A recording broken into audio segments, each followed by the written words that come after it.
ইলম হলো দুই প্রকার। একটা হলো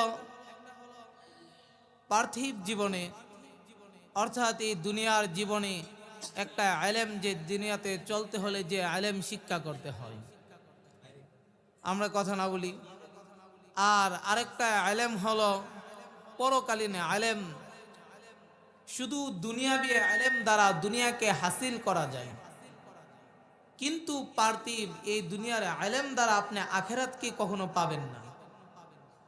কিন্তু আখিরাতের ইলমটা এটা এমন একটি ইলম, যেই ইলম আপনি অর্জন করার দ্বারা ইহকাল এবং পরকালীন উভয় জাহানের চলার মতো পথ রাস্তা পেয়ে যাবেন। জোরে বলেন সুবহানাল্লাহ।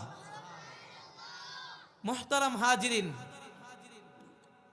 আমরা দুনিয়ার মানুষ যে ইলমের মধ্যে খুব আকর্ষণিত রয়েছি, সেই ইলম দ্বারা আপনার মৃত্যু পর্যন্ত আপনি খুব চুংচাং ভাব ধরে চলতে পারবেন। কিন্তু আল্লাহর নবীজি বলেন যে আমার দেওয়া ইলম, আমি যে বিদ্যাকে অর্জন করেছি, দুনিয়াবি ইলম না, আখিরাতের ইলম যে ব্যক্তি অর্জন করবে, তার শুধু সেই পরকালের চলার মতো রাস্তা হবে না, দুনিয়াতে চলাসহ তার উভয় জাহানের রাস্তা হাসিল হয়ে যাবে। সুবহানাল্লাহ। মুহতারাম হাজিরিন, ইলমের গুরুত্ব বুঝাতে গিয়ে আমি কুরআন থেকে তালাশ করে আল্লাহ তাআলার কিছু বাণী নোট করে নিয়ে এসেছি। সেগুলো পেশ করার দ্বারা আপনারা আশা করি বুঝে যাবেন যে ইহকালীন আর পরকালীন জ্ঞানের মধ্যে তফাৎটা কি।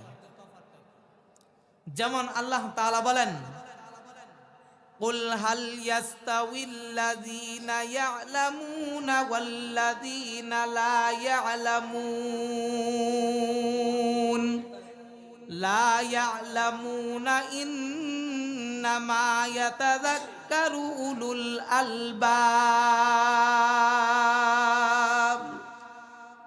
ও দুনিয়ার মানুষ, আল্লাহ তাআলা বলেন, কুল হাল ইয়াস্তাউিল্লাযীনা ইয়া'লামুনা, যারা জ্ঞানী, ওয়াল্লাযীনা লা ইয়া'লামুনা, আর যারা জ্ঞানী না, তারা কখনোই সমান নয়। ইন্নামা ইয়াতাযাক্কারু উলুল আলবাব। আল্লাহ তাআলা বলেন, যারা জ্ঞানী তারা শুধু আদেশ মানে, তারা শুধু আদেশ গ্রহণ করে, কাউকে আদেশ দেয় না। লক্ষ্য করুন, মাদ্রাসার তলবে